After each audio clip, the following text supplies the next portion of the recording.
Hey guys, John here, and welcome back to John's RC. And today we're actually not at the flying field, but rather we're inside, and we're going to be reviewing the brand new content pack that Horizon Hobbies released for RealFlight Evolution.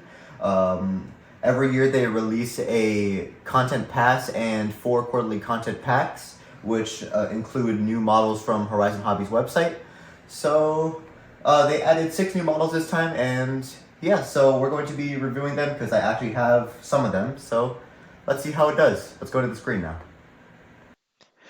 Alright guys, so this is the Steam page for RealFlight Evolution, and you can see on this little news panel, the quarterly content pack just got released with the year content pass, and if you click on it and expand it, you can see the 6 new models that they released. So up here they have the E-flite P-51D, the 1 meter one. You have the pretty recently released S.E.5A, the Sportix, which is one of my favorite E-flite planes now. You have the UMX Cirrus, which is actually a re-release, but on 3S, and it does look pretty neat, so I do want to get it at some point. And you have the pretty large J3 Cub and the Tower Hobby Seawind. Now, this was actually an oddball here. I was not expecting the Seawind to be released on this RealFlight page, but it is there. It looks pretty neat, so we'll see. Now again, this is only the first content pass, so throughout the year they're going to release 3 more and just showcasing their new models and see how they fly. So I actually have RealFlight open right now, and you can see here it launches on the SE5A. I think I opened RealFlight just to make sure everything works, but I actually want to start off on the E-flite Sportix. So if you click on the left here, and then we go to Sportix, I think we just do the 4S model. There's a 3S and a 4S. So just press fly. I'm running this thing on my Interlink DX that came with RealFlight, so yeah. Let me see my switches. Okay, so this switch is B, and that controls the safe. So let's do a little takeoff, and we are on safe select. Now, like I said, I do have this Sportix, and it is a ton of fun. So we are flying. Feels pretty good. Feels like default rates. On my Sportix, I actually have slightly higher rates. But yeah, it feels good. I feel like the knife edge feels pretty accurate. You do need a bit more rudder than usual. But just like the real Sportix, there is no knife edge coupling. And it feels great. Now, it is a little strange seeing like one of the planes I really have online, because this is like exactly what it looks like. It feels really realistic, the graphics. Now let's see hovering, because that's the one thing about the Sportix that's kind of challenging. Okay. Wow.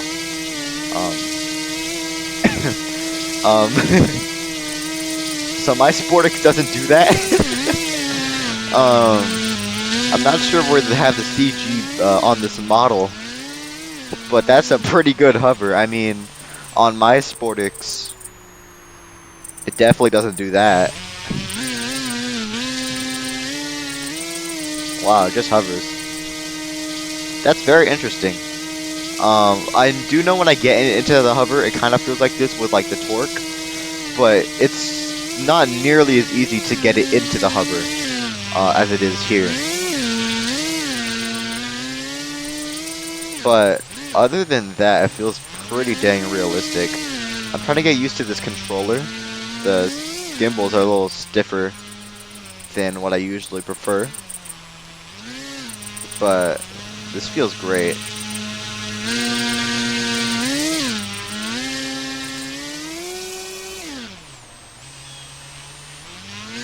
Now let's do a little punch out, full throttle. And it goes off the screen here. You can see on the top left I have the binoculars, and that showcases the model when it is too far from sight. But yeah, this feels great. It feels pretty much identical to like a stock Sportix.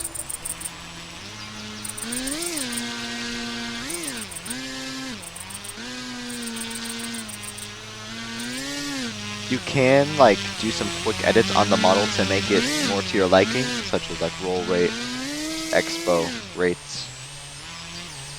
But this feels pretty good. Let's do a little hover one more time. Try and get it lower.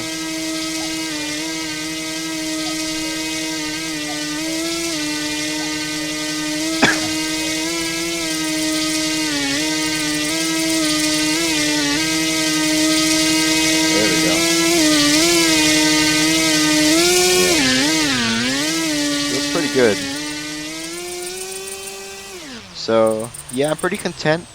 Real quick, let me land it and then try out the 3-cell version, because I do enjoy, as much as I love the power of the 4S, I do enjoy me some slow 3S flying. And yep, it lands pretty much identical in real life because of that huge dent on the landing gear. So actually, really quick, I'm gonna move all these little widgets, so they're not the binoculars, so you can see them more easily because they're kind of jumbled right now. And one more thing I'm gonna add is, I think it's this. There we go. Nav guides. I like this one because you can see the milliamp. So actually, if I restart the model with a spacebar, it says it's running on a 2200 milliampere battery pack. Now the Sportix runs on a 2200 and a 3200 milliampere battery pack, but it feels like the CG on this one is perfect. However, on my Sportix, even with the 2200 fully in the front, it always feels tail heavy. So it's interesting. Now let's run it on 3S. This won't be a full flight, I just want to test it out.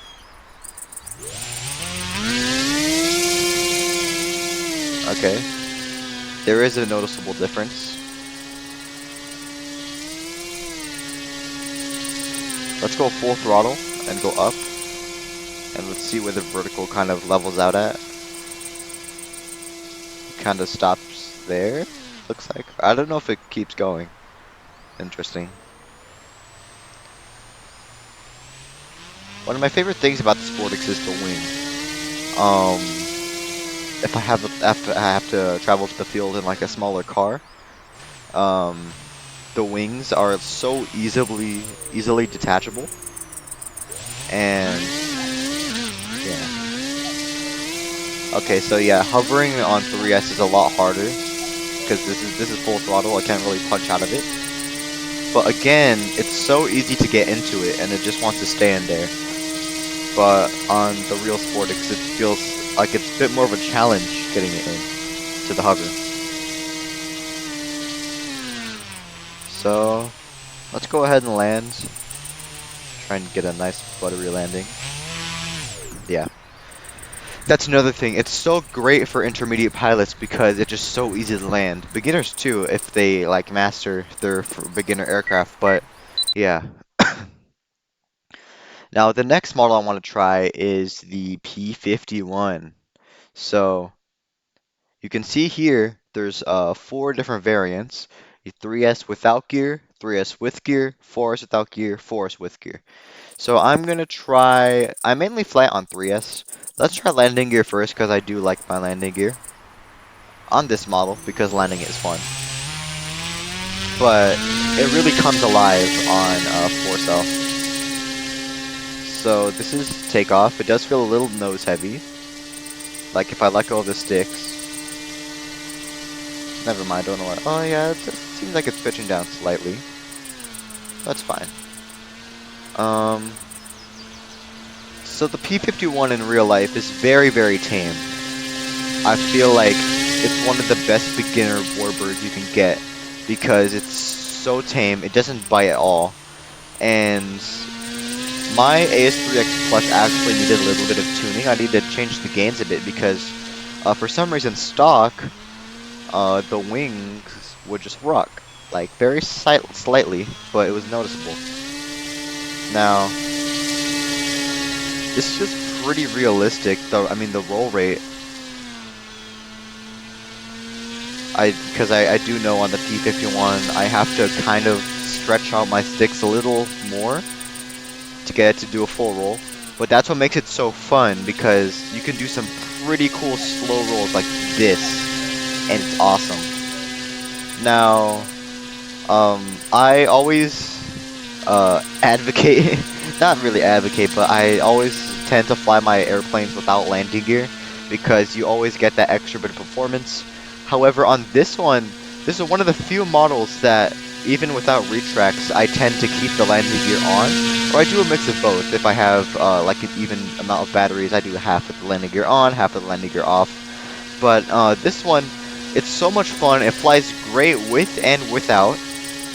But the reason I like it so much is it's so fun to land. I don't know if Horizon like intended it, but if I just do a little touch and go, it can be challenging to get it perfectly on its wheels without a bounce. I have done it a couple times, however my runway at the field is slightly cracked and there's a bunch of bumps and like craters. It's kind of run down, but so it's a challenge trying to get it perfectly on the runway. So it's kind of rewarding, and that's why I like to have it on so much. But without the landing gear, taking off is a breach without the landing gear. You just full throttle, launch straight up, holding it from the canopy.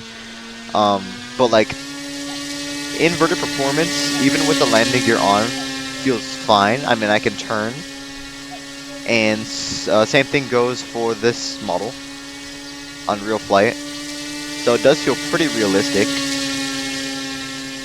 But if I actually quickly land right now and switch out to the regular, sorry, not the regular, but the variant without the landing gear, I want to see if there's going to be a noticeable difference. Ooh, that was a good landing. Okay, so let's go to model list and do 3S without gear. Now, whenever you launch a model on RealFlight, you just click any key. You can aim with your mouse, so I'm just moving my mouse and you can move it. And then apply some throttle. I like to just click my mouse and it launches. Now, let me try and get my cursor out of the way. Sorry about that. But let's see if it's noticeable in like pitch. Okay, that is noticeable actually already. Without the landing gear, I have a slightly higher roll rate. Maybe a bit faster, but let's see the inverted performance. Okay. It actually feels kind of the same.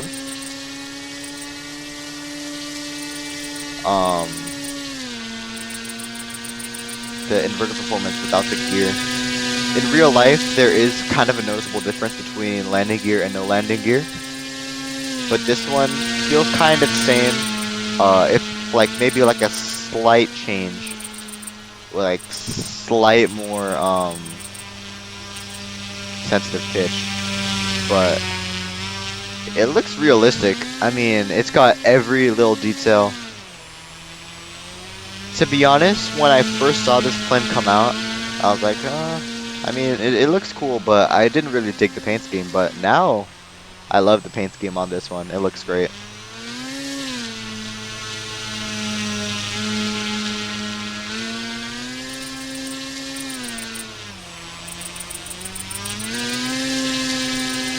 So let's do a little inverted low pass. And then actually after this, I want to do one more P-51 run. Not a full flight, but I just want to test how it flies on 4S. Again, I would love to record all of the flights on all the different variants, like 3S with gear, without gear, 4S with gear, without gear. But that would be a crazy long video, so...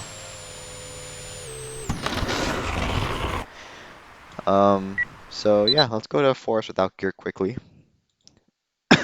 Because I just love my 4S plane. Now on 4S, it looks like it's actually running a 2200 mAh battery pack according to my nav guides. But on 3S without gear, it's actually running a 1300. So a lot lighter battery. But this feels crazy. Um, I actually do not run my P-51 with 4S a lot. I feel like I'm always power hungry, don't get me wrong, but I feel like 3S is just enough for me, and 4S is kind of just like extra, and I don't really see myself using it. And it feels a little more scale on 3S because you can get kind of slower roll rates to get those nice slow rolls. Like, one of my favorite things to do with the P-51 is, as much as I like to fly not scale, is just fly like this. Just really nice coordinated turns. My rudder. To do like my slow rolls. Slow rolls are one of my favorite things to do on the P-51. But yeah. The RealFlight model feels like pretty locked in as much as the real life version. And flying this actually makes me wish I could make it out to the field today. But hey, I wouldn't be able to record this video. So yeah, let me go ahead and land this, and let's move on to actually the S.E.5A. And I'll talk a little bit more about the S.E.5A in a second. Pretty graceful landing. And I tend to not land on concrete without the landing gear because it just gets the foam and it'll make it look not pretty. But I do like how durable the prop is on the P-51 because like you can do a hard landing and the prop just won't break. So yeah, let's go ahead and move on to the S.E.5A. Alright guys, so this is the little page for the S.E.5A, and it comes with two variants. We have the 3S and the 4S, and I'm going to be flying both here. Now, the S.E.5A, I'm actually not sure if it's a re-release. I think it might, because Park Zone released an S.E.5A, and it's the same size. It's got the same little decals here, like this G. And it's got like pretty much identical landing gear. I think the only difference here is the power system. So the original S.E.5A is on 3S, and the Park Zone one, it kind of felt like a cow, like a flying brick in the air. So it looks like here it's running a 3200 milliampere battery pack, and that's kind of strange because on the Park Zone one it ran actually like an 1800 or 1300. You could go pretty low, but yeah, let's take off. And you know, if you've watched my channel for a bit, you would know I absolutely adore World War I airplanes. I think it's one of my favorite types of planes to fly because of just how fun they are and how beautiful they look. I think this might be a hot take, but I think World War I planes are the most beautiful planes of like any era because they're just so cool. And like this, like you see all those those flight wires. Is just awesome tech. And you can see here the pitch on the S.E.5A is very sensitive, like wow. And I was watching the announcement video for this, and I saw that you could do some pretty crazy stuff with it.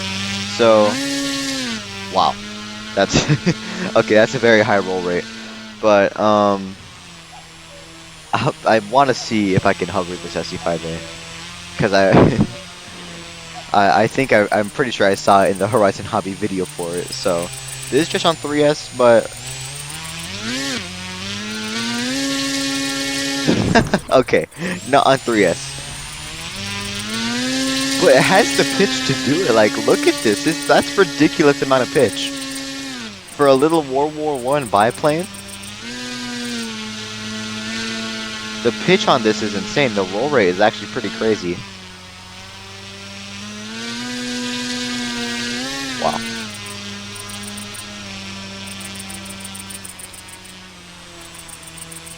Yeah, this is a beautiful model.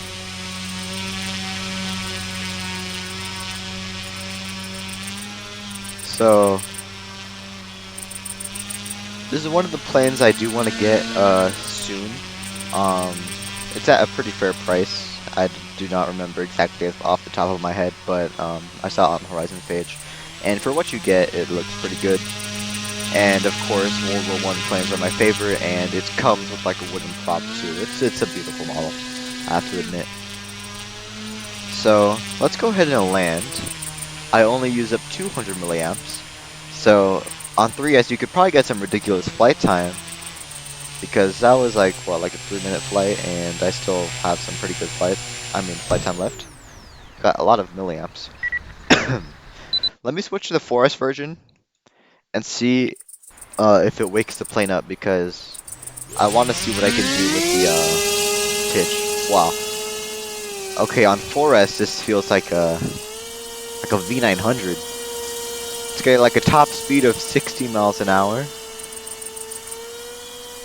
which is not fast, but for like an S.E.5A, like, have you ever seen an S.E.5A do this?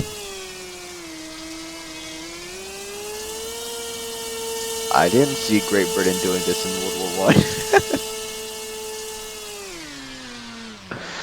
But, okay, now I need to see if it can hover, because if it can hover, I might have to purchase the S.E.5A right after this video. Oh wow, look at this.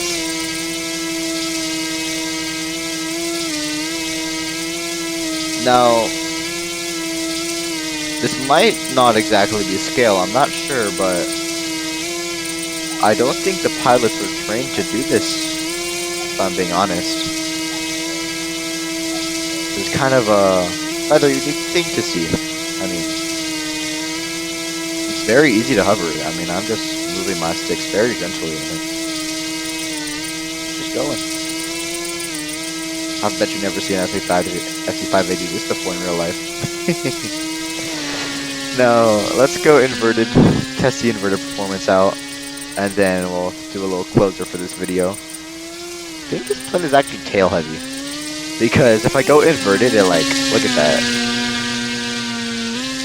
When I turn it, that looks super it's like in a Harrier. That's ridiculous. Wait, this is like actually ridiculous. Wow. This might actually be my favorite airplane of what I've flown. Now, this is another probably not scale maneuver. The rolling circle.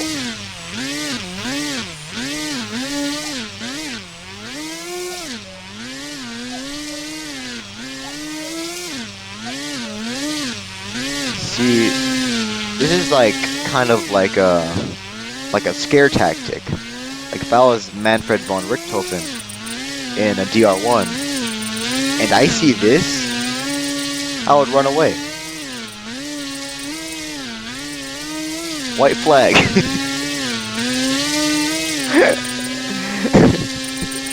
That's like an intimidation tactic right there. Oh yeah. You're on my tail? How about this? That scene from Top Gun. I'm having so much fun with this plane. Get fight off F-14s in this little S.E.5A.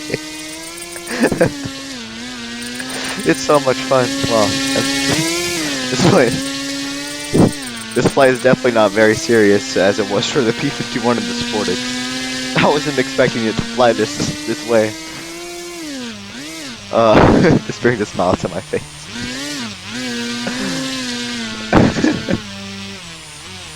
I don't know why it's so funny to me.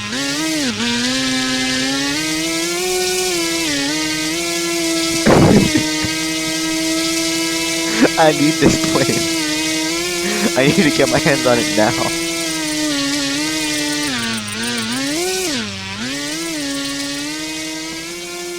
So, whatever Horizon is doing is working, because they've already sold me with just flying this S.E.5A around virtually. They've sold me. So, I guess I'll do a landing here. Wow.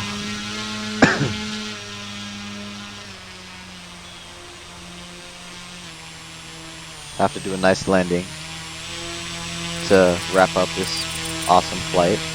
There we go. Well, let's bring it back to home base.